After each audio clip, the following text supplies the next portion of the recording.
So imagine a world 20 years from now where you don't have a job, you don't belong to a country, and you don't even have a family. Right.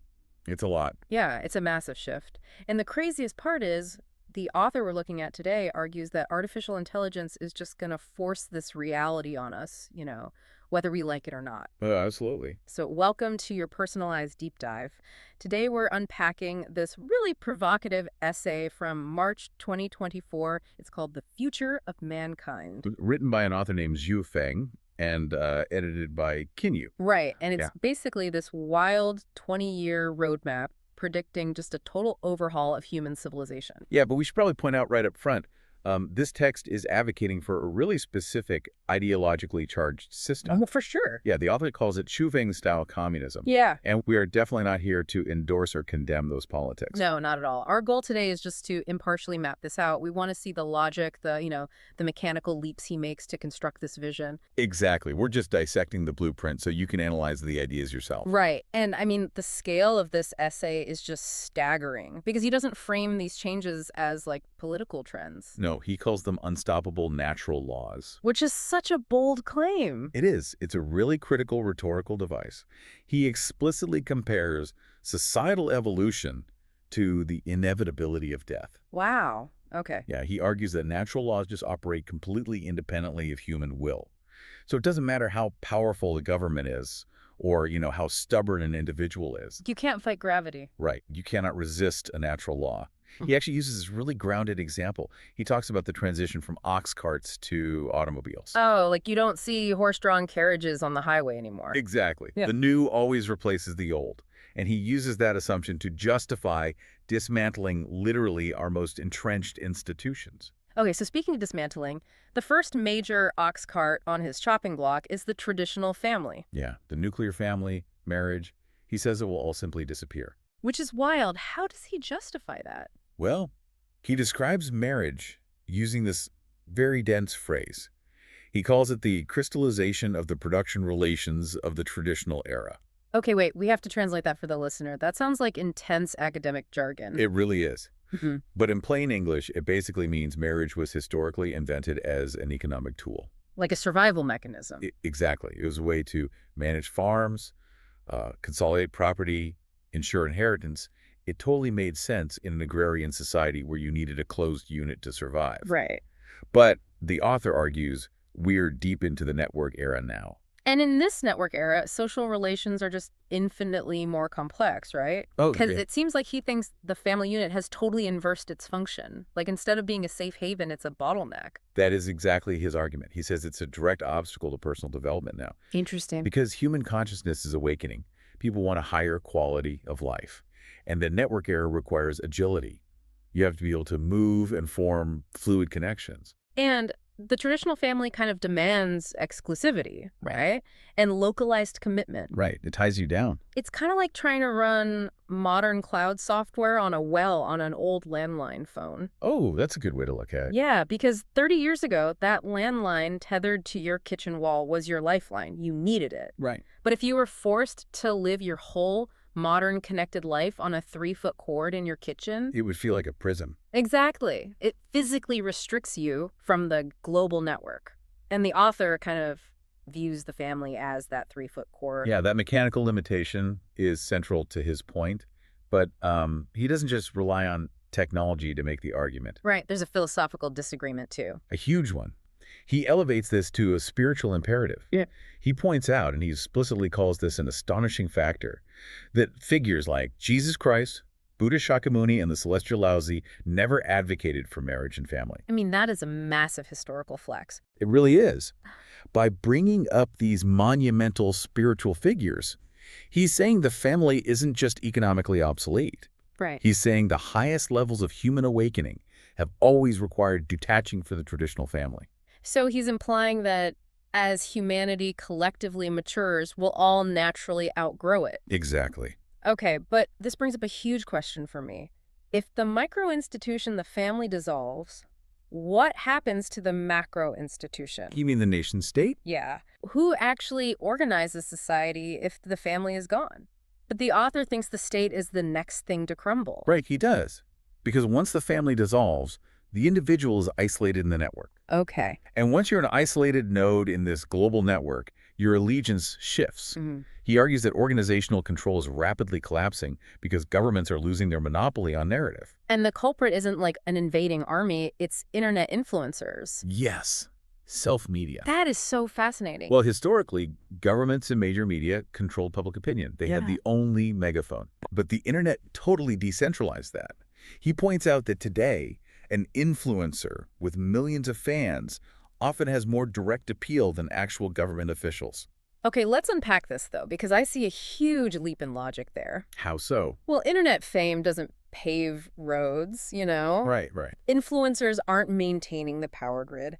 How does people watching a YouTuber instead of a politician lead to the total disintegration of a country's infrastructure? Is he assuming attention is the only thing holding a nation together? That tension gets right to the core of how he views power. The text doesn't give you a logistical manual on, like, how garbage collection works when the state dissolves. Yeah, that's what I was wondering. It focuses entirely on the mechanics of authority and cohesion.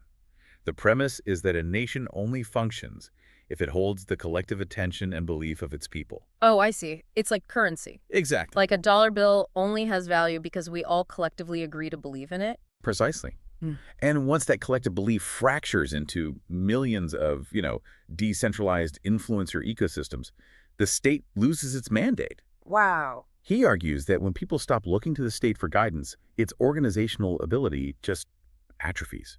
Mm. The nation disappears not through violence, but through irrelevance. It's like a massive sports stadium. The stadium is the state. It has strict rules, ushers, a giant jumbotron. Right. But then millions of street performers set up outside. And people just wander out to watch them. The stadium doesn't get blown up. The concrete is still there. Yeah, but the organization collapses because the seats are empty. Exactly. The state loses power because it lost its audience. And that creates a profound vacuum. Because if the family is gone and the state has dissolved into this chaotic sea of influencers, People still need to eat. right, the practical reality of survival comes to the forefront. They still need shelter.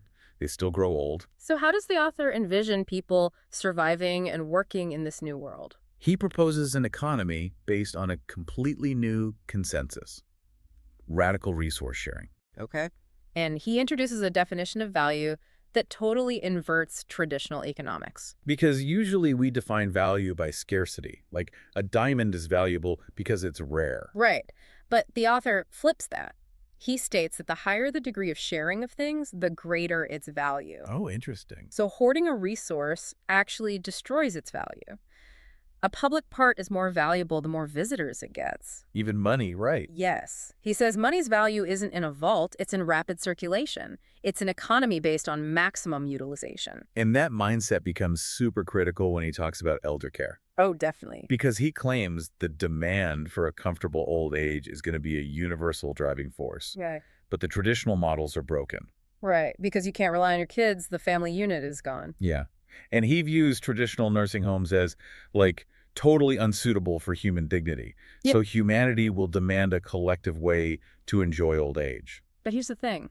Wishing for a utopian system of shared resources is one thing. Yeah, getting people to actually do it is another. Yeah. Exactly. People don't just voluntarily give up their private property because it sounds nice. Right. There has to be a mechanism that forces it. And this is the most fascinating pivot in the whole essay for me. The catalyst for this total reset isn't a political movement, it's artificial intelligence. Yes. AI is the hammer. Wow. But it's really crucial to understand how he views AI. Mainstream discourse usually talks about AI as a productivity tool, right? Like a co-pilot. Yeah, something to make you faster at your job. Right. But the author views AI as a terminal disruptor that will cause permanent, massive unemployment. Because individual skills just won't be able to keep up with the rapid changes. Exactly. If AI can instantly solve complex logistical or creative problems, specialized human labor becomes a zero-value asset. The whole traditional economic model collapses. Completely. Trading your specific skills for a wage to survive just won't work anymore. It's almost like AI is this massive rising tide. In the old economy, you survived by building your own individual life raft, right? Maybe your raft was a law degree or being a plumber, and you could stay afloat. Yeah. But the author is saying the AI tide rises so fast that it just swamps all the individual life rafts. Everyone is in the water. Yeah. So the only way to survive is if everyone climbs aboard the exact same massive collective ship. That is a perfect analogy, because he doesn't frame this transition to collective living as some moral awakening. It's an objective necessity. Exactly. It's math. When AI makes the majority unemployable, individual survival in a capitalist system becomes impossible. Wow. So AI creates this existential crisis, and collective living is just the only solution left on the table. Right. He's saying AI forces humanity into this whether they want it or not. Okay, so let's look at the physical map of the world in this scenario. Okay. We're living collectively because of AI. We're sharing resources. Families are gone. National borders have dissolved. What does human movement look like? It looks completely borderless. He posits that free migration on a global scale is the ultimate goal. And he actually blames hunger, war, and turmoil on the simple mechanic of geographic restriction. Like people suffer because they're physically trapped by arbitrary lines on a map. Yes. And he uses this really striking naturalistic metaphor. He says humanity should have the freedom to migrate like migratory birds. I mean, it's a beautiful image, but logistically, Yeah, it's a lot. it's a terrifying concept. A flock of birds just moves toward warmth and resources. They don't ask for visas. No, they don't. And he argues that adopting this freedom would naturally erode cultural barriers. You'd start viewing the Earth as a common home instead of fighting over a subdivided plot of land. Okay, so this brings us to his ultimate conclusion, because when you combine all these factors, the disappearing families, disintegrated nations, influencer chaos, AI unemployment, and migratory freedom, the author asks, what existing system can handle this? Right. What's the answer? He says none of them. No country, no party, no religion. Exactly. He looks at this towering stack of complex crises and declares that current frameworks are totally useless. Yeah. And this brings us to his main thesis. He declares the absolute only structural system capable of managing this borderless AI-driven future is Shuifeng-style communism. The only path forward. Yeah. He presents this specific ideology not just as a good idea, but as the inevitable mathematical solution to the problem he just constructed. Okay, I have to pause here, because the structure of this argument is fascinating, but I feel like there's a massive blind spot. He builds this apocalyptic utopian scenario, but does the text actually explain the day-to-day mechanics of how Shuifeng-style communism manages all this? That's the million-dollar question. Like, who manages the resource sharing if there's no state? Who schedules the migration of the birds? Or is the text just positioning itself as the only lifeboat left after the storm? That is the critical analytical takeaway here. The essay operates entirely as a diagnostic tool and a prophecy. Okay. It is not an administrative manual. It uses the sheer scale of the predicted collapse to justify its conclusion. Got it. It doesn't give you the logistical mechanics of how the new world operates. It just insists that its ideological framework is the only vessel capable of navigating the flood. Like, get on the lifeboat first, ask how the engine works later. Exactly. Wow. Well, we have covered incredible ground today. We've walked through Shuifeng's 20-year roadmap, exploring how he thinks natural laws will make the family an obsolete bottleneck. We looked at the shift of authority, where the internet decentralizes narrative power and collapses the nation state. We explored the economic inversion toward radical resource sharing, forced by the unstoppable rise of AI. And we mapped out this vision of a borderless world of migratory humans, culminating in his assertion that only Yurfeng-style communism can manage the fallout. And this is exactly why reading radical, provocative texts like this is so valuable. Oh, absolutely. You don't have to buy into the author's ideology to benefit from it. A text like this forces us to test the load-bearing walls of our own assumptions. We all know AI and self-media are disruptive, but this essay challenges us to look at them through an entirely different lens. What if they aren't just tools? What if they're foundation-shattering forces? It really makes you realize the ground we're standing on might not be made of stone. Exactly. It might be made of sand. Which leaves me with one final thought for you to chew on as we wrap up today's deep dive. Okay, let's hear it.